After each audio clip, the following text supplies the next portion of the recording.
You know, one of the reasons, even though they're really annoying, and I'm really annoying, that JoJo fans never bothered me that much is because not only is there real artistic merit to the franchise that they're a fan of, but also the franchise is goofy goober shit, which means that if they act like goofy goobers, it kind of fits, you know what I mean? Like, I'll always be more respectful towards annoying communities that are oriented around stuff with like real artistic merit, you know? It's one of the reasons why the Homestuck community doesn't bother me that much, because as much of an obnoxious shit pit meme fest that community turned into, there actually is some like collaborative narrative value to the original product there.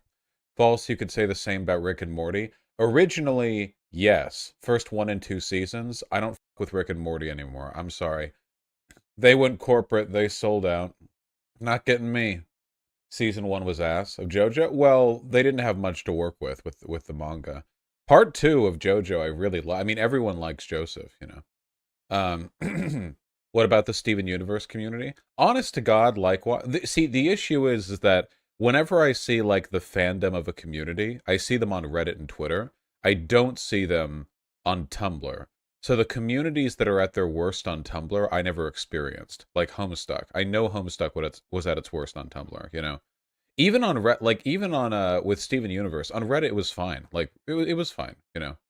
Um Tumblr's better than Twitter these days, IMO. Haven't been there in ages, you know. Steven Universe is bloody cringe. Um, well, the fan base is really cringe, and there are huge narrative problems with Steven Universe.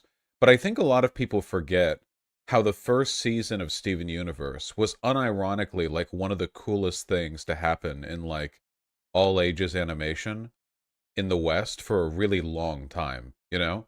Like, whatever ended up happening, everything from the beginning to Jasper showing up was like an insane, like, roller coaster ride that was unironically, like, paced incredibly well. And obviously after that, you know, not to say it went terrible after that, you know, I think there were still some really high points after that. But that first season, I think, like, altogether was really, really strong. I just don't watch cartoons based. I like animation a lot, you know. Um it's really kind of like a give or take or like an up and down, you know, because the Japanese take cartoons a lot more seriously, obviously, because of anime and stuff. The problem is that 80% of anime is for pedophiles. So the nice thing about Western animation is that even though there's not as much of it, far less of it is for pedophiles. So there's, in that respect, the West stay winning, you know? Tell people to watch Owl House. Yeah, Owl House is good. I like Owl House. How's it for pedophiles? Anime? Have you watched anime? Oh, hey, maybe you haven't. Keep it up. Whew. The remaining 20% is still quite a huge amount of content. Oh, there's a ton of really good anime out there. Yeah, it's just, you know. Yeah. You cut your hair? No, I didn't. It just hasn't flopped back to a middle part. It's the same hair. Owl House is the new Gravity Falls. I don't know if I agree with that. It's good though. Gravity Falls was really unique though. The thing that the thing that really made the first season of Steven Universe special and made all of Gravity Falls special is that I feel like, okay, so they do the same thing, like in all these shows they do the same thing, okay? Basically, they come out with an all ages animation, and it's got like a wacky kind of like supernatural premise, and it's episodic, like episode by episode. There's not really much of a continuous plot line except for some underlying intrigue, and then bam, they have the nuclear episode, usually the mid-season finale in the first season, so like midway through the first season, and then they double down on the intrigue elements they established at the beginning, and then kablamo, you have like the crazy overarching shit, you know what I mean? um and that's normally how they do it, right?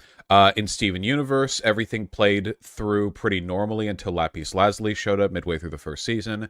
In Gravity Falls, they established the you know the intrigue at the very beginning, but then halfway through, I think it was, no, it was at the end of the first season, wasn't it? Where they summoned where they summoned him. What's his name? Come on, the guy, the main antagonist of Bill. Yeah, Bill Cipher, yeah. Where they summoned him. In they did this with Star versus the Force of Evil as well. In the Owl House. The problem that I have with the Owl House is that I feel like they're not keeping up that pacing very well. Where even during the episodic bit, you're like really hooked on like the intrigue of what's going to happen next. Pigeon, why? Pigeon, both doors are open. You can go any. She just wants to play. How would Avatar fit into this analysis? It wouldn't. Avatar was narrative from the beginning. There was never an episodic part of Avatar.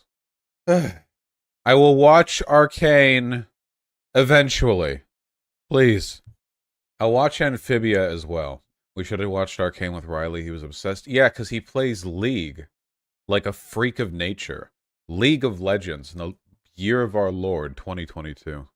Thoughts on Ed, and Eddy? Oh yeah, dude. In the mid-season finale of Ed, and Eddy, when they really dropped the narrative, the narrative hook, you know?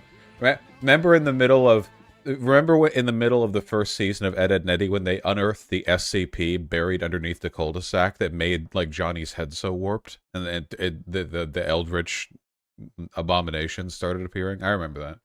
That'd be good. Ed, and Eddy would be the perfect show for like freako Eldritch bullshit, by the way. Because I swear to God, like, half the jokes in that show imply something, but like for comedic effect, you know? If they doubled down on that and they were like, nah, it wasn't a joke, you know? Life has many doors, Ed Boy. Yeah. The Canker Sisters were an amalgam for sure. Oh, yeah, absolutely. Absolutely, absolutely. Thoughts on Futurama? Everyone likes Futurama. Everyone likes Futurama. Nobody doesn't like Futurama. Trigun had a pretty rad mid-series tone shift that worked super well. I'm mid on Trigun. Don't get me wrong, I liked it, but I was expecting more from it, personally. I agree that it did have a big tonal shift, but yeah, I know it has my sort of implied namesake in there as well, but I was hoping for a little bit more in that. No, it was good. I liked it. I was just hoping for a little more because it was like a legendary. Have you seen Yu Yu Hakusho? I've seen up to the end of the tournament arc. I know that's like the big point. Are you caught up in Owl House? I'm missing 3 episodes. I'll get there. You know, it was a good ending to one of those shows. Unironically, the Ed, and Eddy movie. The Ed, and Eddy movie was really, really good. I actually really liked it. It was super, super good. I had hella feelings when I watched that for the first time. It felt like the ending to something that I never thought would get an ending. Yeah, the Big Picture show. Yeah. There was a movie? Yeah, it was really good too. I won't spoil it, but it was really fucking good. There's a new one? No, there's just one movie, the Big Picture show, but it was really good. It capped things off in a way that I didn't expect them to. I'm not gonna spoil it in case you wanna like see it or whatever, but yeah. I got all emotional because that was my childhood. Well, it didn't feel like it'd be such a serious send-off.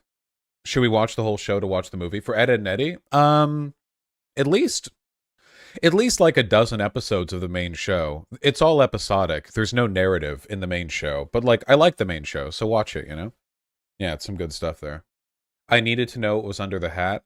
Look, Double D is just like bald or something. It has to just be he's bald, right? It has to just be he's got like premature baldness syndrome or some shit like that. Yeah, it's got to be something like that, you know. Maybe, yeah, brain tumor. He's got like an exposed the Tim Pool syndrome, right? Or anxiety.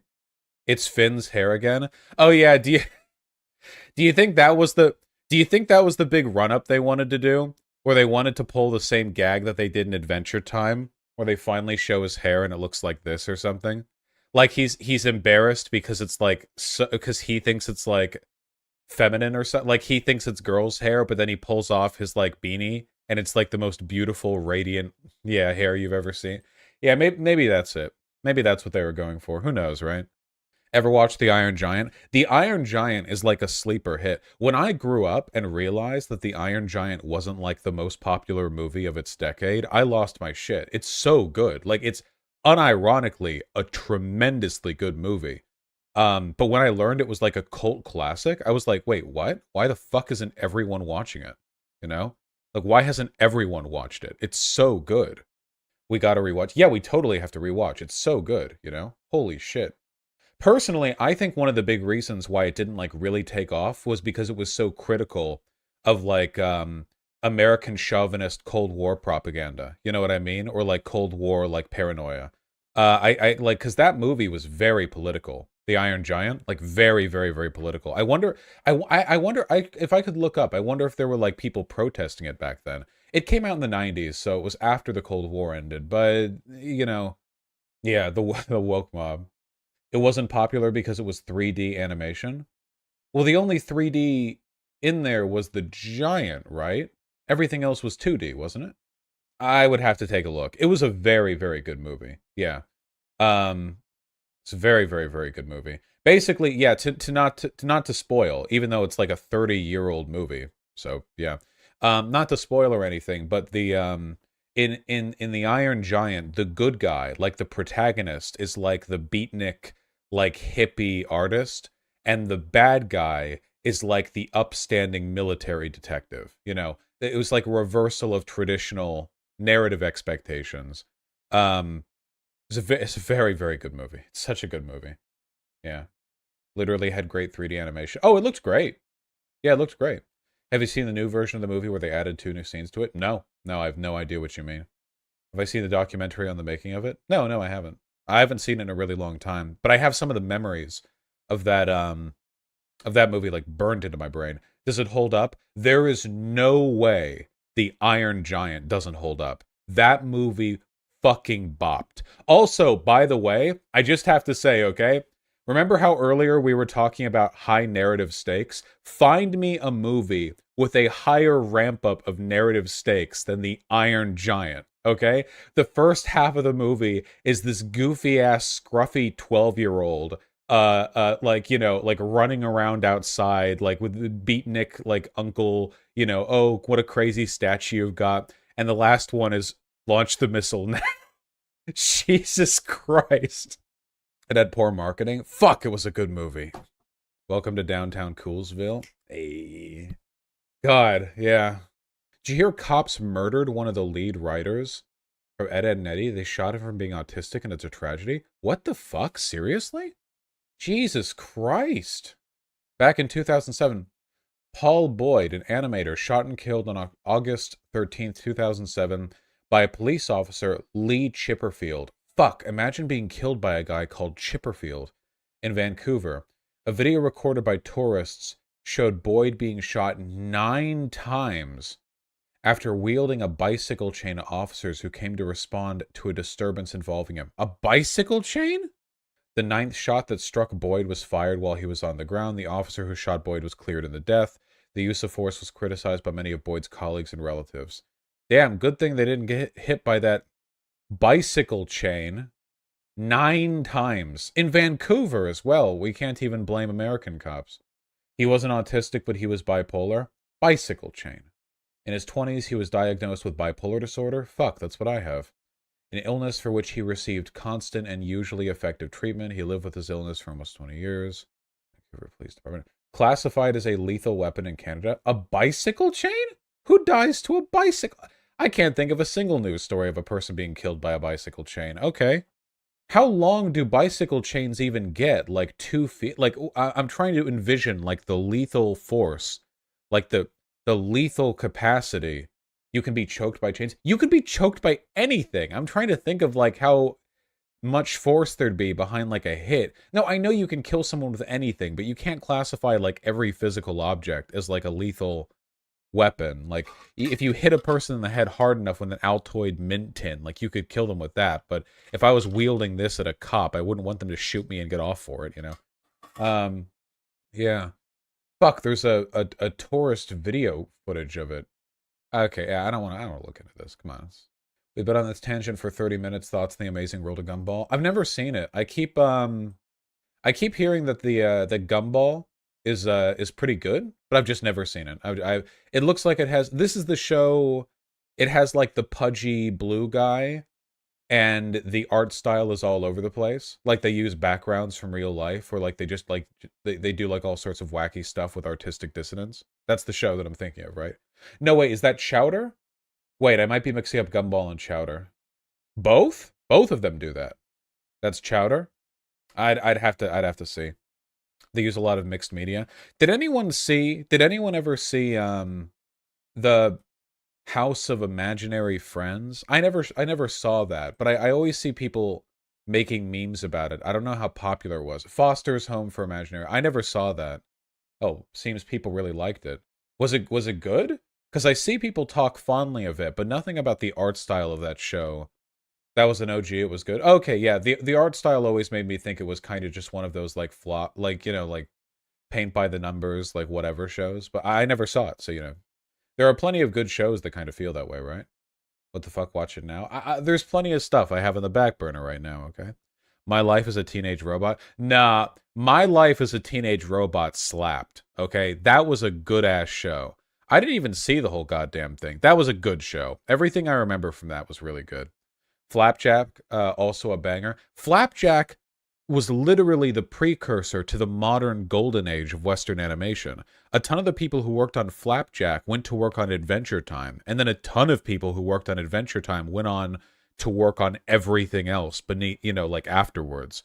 Um, Including, of course, Rebecca Sugar went on for Steven Universe after writing some of the best songs in the original seasons of Adventure Time, and then Steven Universe was this massive, massive, massive Camp Lazlo. I've never seen Camp Lazlo. No, Flapjack was really good. That show was fucked up. Flapjack was fucked up. I remember some shit from there. I can't believe some of the I remember watching that back at the time and thinking like, I can't believe this is on Cartoon Network. Captain Knuckles. Yeah. Yeah, that was a demon show right there. That was a show written by demons to communicate the will of Satan to the material plane, Um Clone Wars was the real traumatic shit. I never saw the 3D Clone Wars. I did see the 2D Clone Wars shorts that were directed by the guy who did Samurai Jack, which were, by the way, really fucking good. Like, unironically 9 to 9.5 out of 10, you know? The 2D Clone War, yeah, Gendy Tartakovsky, yeah. Those were so good. I still have like memories of some of the shots from those. They were so, so, so, so good. But I've never seen the 3D stuff. I know people have said that it's good. I suggest taking a look at the 2D stuff, though. Courage the Cowardly Dog is only slightly creepier than Flapjack. I feel like it's the responsibility. There's not copyright on that old show if you want to look at some clips. Wait, bullshit. How do you know there's not copyright on the Tartakovsky shorts? That feels like a trap to me. You're gonna get my channel nuked, motherfucker. They're on YouTube. That doesn't mean they're not copyright, though. There could be other issues. The copyright claims that happen to posted videos are different from copyright claims that happen to YouTube streams. There's a different Cartoon Network owns it, not Disney. Yeah, Cartoon Network, yeah. The full series is on YouTube, all of them. Yeah, that doesn't mean that it's not it's not about whether or not the show is copyrighted. It's about whether or not the show has been entered into YouTube's Content ID system. Basically, the way that it works is that when a show is made, they hand over the files to Google and they enter it into their Content ID system. And from that point forward, all live streams, all videos, everything get automatically checked against the content in the Content ID network and flagged if they're too similar. And a flagging of a video can lead to a demonetization. A flagging of a stream can lead to a channel strike. So there's a difference in the potential consequences. Additionally, if something gets flagged when it hasn't been released yet as a video, you can like deal with it on the back end, but in a live stream you can't. Yeah. But anyway, yeah. Courage the Cowardly Dog was really, really good. I feel like it's really important to have shows that are creepy, like for young people. You know what I mean? I feel like that can be very informative. Oh wait, here's the family tree of animation. Oh my god. Oh god. Okay, hold on. Okay, modern cartoon family tree. Two Stupid Dogs, which I never watched. But okay. And then we have, well, there's Tartakovsky, Rob Renzetti, Paul Rudish, and Craig McCracken. Okay, so My Life as a Teenage Robot was good. This is that Disney Playhouse Mickey Mouse show, right? All right. So, okay. Oh God, we've got so much shit here. Okay, from Gendy Tartakovsky, we have The Loud House, Fairly Odd Parents, Samurai Jack. Oh, here's Butch Hartman, and Family Guy. Okay, wait. What's the key here? Art director, animation director, storyboard artist, storyboard revisionist, background designer, writer, episode director, sequel series. Okay, so the only direct connection here is the black line for sequel series for the same creator, and everything else is just if they had like shared people who worked on them. And then you have the true animation lineage of Family Guy to Avatar: The Last Airbender, classic. I've never heard of Three South before in my life. I've never heard of no, sorry, of course I've heard of Phineas and Ferb. I've never watched Phineas and Ferb, but people meme about it all the time. This is the new Powerpuff Girls, I'm guessing, because the old one was up here in the top right. So this is the new one. And there's the 3D Clone Wars people don't shut the fuck up about. Here's Voltron, which I tried to watch and found really boring. Oh, sorry, I keep zooming too quickly. Untitled Fast and Furious series, The Dragon Prince, didn't see. Green Lantern, 12 Forever, DuckTales. I haven't seen any of this shit. The new Powerpuff Girls to 12 Forever, which was made by a pedophile, Lamau. 12 Forever was made by a pedophile. Okay, I don't know any of the lore here. Mighty B, Wander Over Yonder. The only thing that I remember about Wander Over Yonder is that there's a chick in there who felt like she was older than everyone else. Wander Over Yonder Lady. I just remember seeing somebody draw art of her one time. And I was like, wait, doesn't that show have like babies in it? Yeah, this is what the villainess looks like for that show. But everyone else in that show, it looks like a blob drawn by a 4-year-old. And then the villainess comes out and she has like this goth, she's wearing like a basically like a pussy cut dress, and she sings some goth number about how cool she is or something. I just saw somebody draw this and I was like, wait, what is this show? And then I looked up the fucking song on YouTube and I was like, it's kind of some artistic dissonance here. Okay, we have regular show. Star vs. the Force of Evil, which despite its really weird ending, was a good show. DuckTales, She-Ra, Infinity Train. Okay, if you're gonna see any of the shows from here, watch Infinity Train. This show is really fucking good. Like, I think that Infinity Train unironically elevates, like, the all-ages animation genre in a way that the other shows here, like, haven't, in my opinion. I genuinely think it does, you know? It's really fucking good. She-Ra is fine. She-Ra's fine. There are some good parts to She-Ra. I feel like She-Ra was kind of like a magnet for all the annoying 14-year-old gays on the internet. So maybe like they're keeping them away from the rest of the shows. The line here is Steven Universe to She-Ra in terms of like the magnet for the annoying 14-year-old gays. Only fine. There were parts of She-Ra that were good, but like, okay, can I just say like there was no part in any episode of She-Ra that ever like shocked me? Like everything that happened in She-Ra was like, yeah, that was the thing that was going to happen. Like it felt like the very obvious like linear narrative progression of the pre-existing set pieces. Okay, yeah, I don't want to. It's fine. Let's not yum yuck, okay? We have MLP, Friendship is Magic, which I've seen one episode of and immediately didn't like it, but I'm glad other people have fun, I guess. And the goddamn OG.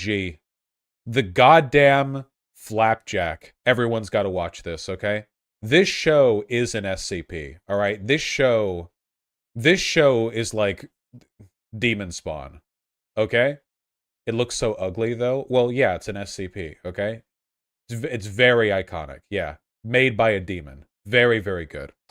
And then we have the next OG, Adventure Time, which, like, not to say Adventure Time is always amazing, because it's not, but, like, it's fucking Adventure Time, you know? The thing with Adventure Time, the thing that's crazy about Adventure Time is that, like, it has the biggest variance in terms of, like, my interest levels in an episode. Like, you can have, like, 6 or 7 episodes in a row that are like snooze fests. Like it's just boring, not even B characters, C characters doing their shit, you know, very, very boring. And then randomly they'll just drop like the best episode of animation you've seen that year. Very, very wild, the variance. I wonder if anybody's cultivated like a Adventure Time minus the filler series where they just give you like the banger shit, you know, just the yeah. A lot of it is episodic, but there's a lot of stuff that isn't as well. Like, guys, do you remember every scene with the Lich? Like, holy shit. I can't believe like Jesus. Fall? There were parts of Adventure Time that were like compete with the highest level of high quality like even adult animation sometimes, just in terms of the like the feelings that you get, you know. But and then a lot of it is just like weird, yeah, a lot of variance there. Yeah, we need a Adventure Time Z Kai. Very true. I love Sweet Pea. Yeah. Long Live the Royals. No idea what this is. Then we have Steven Universe. What more can be said? Okay, KO. I've watched a season and a half of. I liked it. It doesn't take itself seriously at all. Basically, it's like, what if a kid? I mean, you can tell from the design of the main character, but like basically, it's what if this kid worked at a convenience store and also the entire world was a fighting game, like the inside of a Street Fighter game. Does that make any sense? Like basically, it's the kind of show where you can just be chilling. Yeah, you can be like a customer can come in and be like, "Hey, the soda machine is out of soda," and then the rest of the episode is him fighting the soda machine, which grows arms, and it's a mecha. And when he beats up the soda, there's more soda in there. It's like shit like that. It's good. I like it. You know, Over the Garden Wall is like art house shit right here. It's only like 10 episodes. It's art house shit. It's really, really fucking good. There's no excuse to not watch Over the Garden Wall. It's really short. It's really good. There's no low points. It's really good. You should watch it. There's no reason not to. Um, no reason not to at all. I would put it up there with Infinity Train in the sense that I feel like it really defies the conventional animation like narrative tropes of like we need to be episodic most of the time with big narrative drops every once in a while to maintain interest. Like I feel like Over the Garden Wall and Infinity Train are two of the only shows bold enough to be short, deliberate, contained stories that are like narrative through and through. I never saw the Bee and Puppy Cat show. I just saw some of the web animations before it got syndicated as a full show. So I should watch it maybe. I mean, it was like really cute, the web animations. Um, Craig of the Creek is really good. Really, really good. It's basically, I feel like Craig of the Creek is basically the spiritual sequel to Ed, Edd and Eddy. Basically, the gist of it is like, it's like these like baby kids and in their like there's a creek in the middle of their neighborhood and they like imagine stuff and it's like, woo, I've got a laser gun, and then he does have a laser gun because it's the imagination, you know. I guess that sounds really juvenile, but when watching Craig of the Creek, like I feel like it captured an element of childhood wonder that a lot of these other shows don't try to do. A lot of these shows try to capture the feelings of adulthood through the narrative and like storytelling tropes of a kid's show, and I feel like Craig of the Creek tries to capture the feelings of childhood in a way that's approachable and enjoyable for people of all ages. Does that make any sense? Yeah, I've said this before, but if I had kids, this would be like the number one show that I'd want them to watch, because I feel like it strikes a really good balance of like promoting like I guess what would you call it, like moral virtue. Like the show it's a very compassionate show, which I like. um Oh yeah, it's also chock full of fucking anime references. So you know the people who made it are degens. Craig of the Creek. Fucking doesn't Craig of the Creek touch on some social issues too? Yeah, it's like a majority black neighborhood, and they touch on like I don't they basically just talk about racism sometimes? I think it's a good show. It's a really good show. I recommend it. Never seen Victor and Valentino. Hilda, very good. Very, very, very, very good. Hilda's super cute. Hilda's basically like Hilda's basically like, what if you had like a late 20th century town set in the middle of a D&D universe, and the protagonist is like a 6-year-old like environmentalist. Really, really, really cute. And very well animated, too. It's a Netflix original, so they got a lot of money to it. Um, yeah. Clarence, never seen. Summer Camp Island, never seen. Owl House, it's really good. You should watch it. Have I seen the Hilda movie yet? I don't think so. No, no, no, we haven't, we haven't, we haven't. No, no, we need to. Yeah. Gravity, goddamn falls. If you haven't watched this show, you should just unironically kill yourself. No, it's very good. Gravity Falls is really good. Like unironically, like maybe like a 10 out of 10 show. It's like unimaginably good. It's so, so, so good. It's ridiculous how good it is. It was really like a lightning in a bottle show. You know what I mean? Like, it's such a good show that it basically single-handedly revived the genre that it's a homage to. Like, the genre is basically like, it's like Twin Peaks, you know? Like crazy town with supernatural stuff happening and like some earnest detectives trying to figure out what's going on, but the mystery runs deeper than they could ever imagine. But it's that, except it's a kid's animation, and it's amazing for everyone. Like it's very, very good. It's so, so, so good. And now like it's like culturally relevant now too. Not only has everyone seen Gravity Falls, but I feel like this show single-handedly revived like the general interest in xenobiology, like cryptozoology, like, you know, stuff like that, like the paranormal as an aesthetic. I've seen so much more of it since this came out in what, 2012, 2011, something like that. What else has followed that formula since Gravity Falls? I can't think of anything that's like a direct successor. The only thing I can think of, for those of you who care about Mabim Bam at all, or the Adventure Zone, is that the second arc of the Adventure Zone, I forget what it was even called, but one of the guys, like, they basically just do Gravity Falls. The second arc of Adventure Zone is basically just them doing Gravity Falls, you know. They literally have one of the fucking players, the guy that Dad plays, literally is just is the Uncle Grunkle Stan. Amnesty arc. Yeah, thank you. Never saw the Tangled series. Never even saw the movie Tangled, by the way. And then we have Amphibia, which people keep saying I should watch. I watched like 3 episodes of it. It was like too juvenile for me, but people say it gets better later, and maybe they're doing the same meme that like all these other shows do. Like Steven Universe, the first couple episodes were pretty juvenile as well. I mean, a lot of these shows do that, right? Star as well. I felt the exact same way about Star, but it always gets but then because they always do the same thing. They're like, okay, we need to like convince the network that we're okay for kids with the first couple of episodes, and then once the network isn't looking, it's like, okay, now introduce the backstory lore where this whole species was genocided, you know. You know what I mean, dude? They always do that. They're always like, okay, do we have we gotten rebooted for a second season? Okay, so anyway, as I was saying, the reason these people aren't around anymore is because they were slaughtered in a mass. It's like, okay, it's like, all right, well, thank you, you know. Now we drop the lore bomb.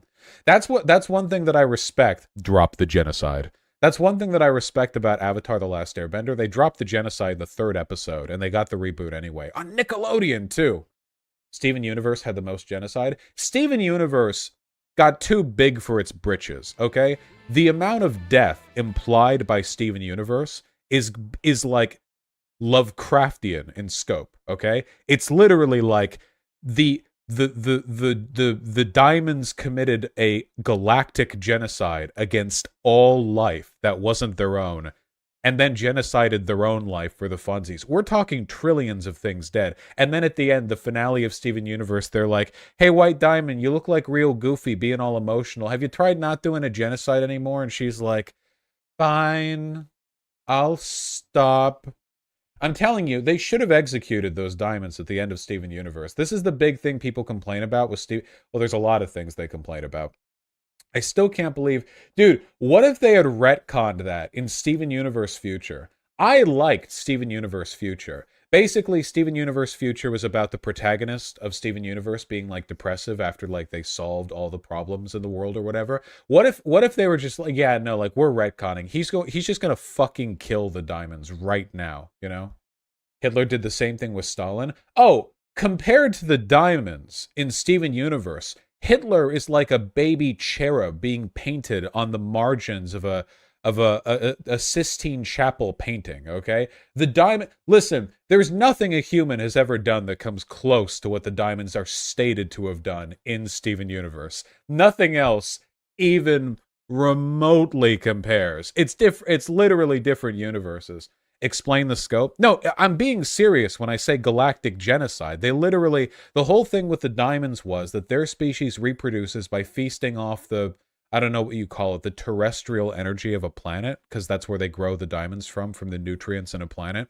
But this is a process which does not require the existence of any biological life on the planet. They just need the rocks, you know. So they, you know, by waging wars across the galaxy and winning all of them, they just killed all non-gem species. They ate the galaxy. I mean, literally, like, we're basically talking Tyranid from 40K in terms of, like, the functional consequence of what happens when they arrive into a star system. Like, they're Galactus. Yeah, you can compare them to Tyranid or Galactus or whatever else, but they are very bad. They are very, very, very, very bad. And then at the end, like, you know, Steven Universe is like, can you not do that? That's like super cringe. And they just agree, you know? Yeah, I don't know. The thing that really bugs me too is like, why at the very least did they not disempower the diamonds at the end? Like, there had to be some in-show, like, narrative thing, like, yeah, you can continue to live, but you're going to spend the rest of your life as, like, the weakest version of your gem. Like, we're gonna, like, break off a facet of you, or bubble you, or something. Like, anything. Like, just some kind of, like what ATLA did. Yeah. Well, that's the thing they did at the end of ATLA, which I was fine with. You know, Aang was a pacifist. He wasn't going to kill anyone in this kid's show, but they couldn't just, like, change. That's one of the things that I really, really, really liked about Avatar The Last Airbender, that no one else had the fucking balls to do, by the way. At the end of Korra, even, you know, it's always this change of heart bullshit. Ozai did not have a change of heart because he was a fucking monster, and they didn't even pretend to give him one. Fuck that. No, they were just like, we're not giving you a change of heart. We're just going to cripple you. You can't bend anymore. You know, fuck you, rot in jail. Did Kuvira have a change of heart? Yeah, she did. Wasn't she crying at the end? After Korra blocked the laser from that mecha, she was, yeah.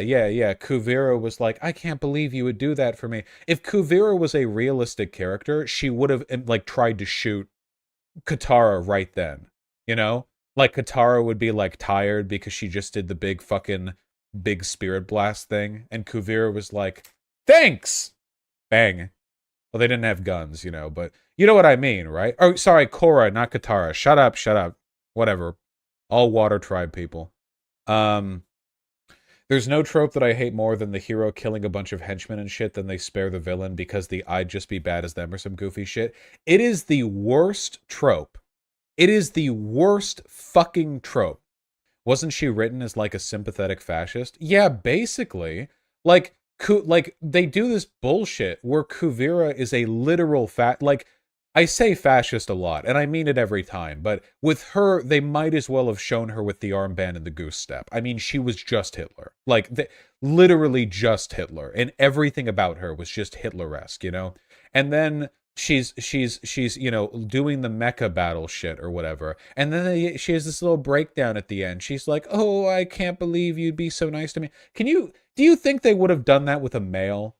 Like, can we be real here? Like, if instead of Kuvira being a hot mommy dommy, like a warrioress or whatever, it had been like some mustache dude in his 60s, I don't know, maybe, but like, it does not escape my attention that the representative of fascism that they chose for this goddamn kid show is like this hot as fuck.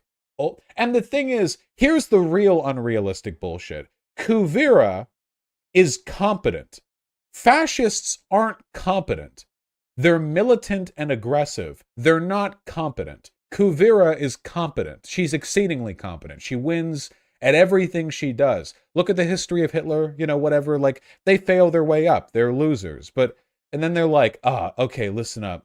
we've got a villain for you, okay? She's like a fascist, but she's like super hot and she's like great and like we're gonna and the only way we're gonna indicate that like she's a bad guy and that we think she's a bad guy and that she's not just like, you know, a really strong utilitarian good guy is we'll give her like evil looks sometimes, like, ooh, evil. You know? I want her to hug me. Yeah, me too. She's really hot. Yeah, who doesn't? It's fucking Kuvira. Everyone wants to fuck Kuvira. She's literally the most fuckable character in the entire show, and they're like, yeah, we'll make this one the Hitler allegory. Yeah, get in line. Get in the simp line. Is there a spoiler warning? We're not. Go watch shows before I do. If you want a fucking spoiler warning, warn yourself. God damn it. What about Asami? I don't give a fuck about Asami, dude. Listen, okay? Asami is too... First of all, Asami is way the fuck too high maintenance, okay? Absolutely not, alright? Asami's basic. I don't know if I'd say that. Jesus. Calm down. Okay, what are we doing? Wasn't there something else I was going to say? Oh yeah, listen, we all know anyway. The real fuckable, quote-unquote, villain, Chat Kuvira's 21. She's 21?! They made her the fascist Führer of the fucking resurgent empire, and they made her 21? No wonder they're supposed to make us sympathetic to her. She fucking conquered the entire... Jesus Christ, she's like Alexander the Great or some shit. Jesus fuck. 21. She doesn't even look 21. You could easily sell this as 30. Yeah, like, even that's really fucking young, but like, yeah, like, Jesus. Okay, wasn't Alexander like 15? They really wanted to make this fascist relatable, I have to say. Who was the quote-unquote villain of the third season again? Oh god, I'm forgetting. Zahir. That's the real fuckable. That's the real fuckable quote-unquote villain. God damn. I love the defiance of the archetype, because they were like, hey, like in the art design room, you know? They're like, hey, have you ever noticed how we make all of the airbenders in this show like really effete and skinny, you know? What if we had one of them look like the Giga Chad meme? What do you think do you think we could defy expectation by making one of them have a jawline like the width of a normal human shoulder? Do you think that would be like a good way of defying people's expectations? Why, yes, I do think it would be a good idea. This dude opens the show by killing a bitch queen. What a goddamn king. What emotional range, too. Look at this guy. Get this guy on an acting reel. Look at him. My god. Also, sorry ladies, he's taken. His girlfriend's hot as fuck, too. Okay, he's like 6'5", and his girlfriend towers over him. It's insane. She's one of those mute brain fire shoot types. Okay, look at this. Not mute? Oh, does she talk? I don't remember her talking. That's good. How could anyone not root for these two? He's like 6'5". He towers over everyone in the show. She's got to be like 7 feet tall. Yeah, it's insane. There we go. There we go. That's what I'm talking about. Okay, but Tenzin though? Yeah, Tenzin's crazy tall. I'm pretty sure she's way taller though. Like, look at her in a crowd of normal human beings. What the fuck? She looks like a goddamn elf. She doesn't even look human here. They're compared to like normal people. She's the tallest in the show. Yeah, nobody's as tall as her. Nobody's as tall as her. She's just tall. She's very tall. Okay. Are we finally ready to move on? Are we finally ready? Hey, if you don't want me to ramble about this shit, don't fucking show up by the 5,000-fold to watch me do it. Okay, fine. Fine, you want content? Fine.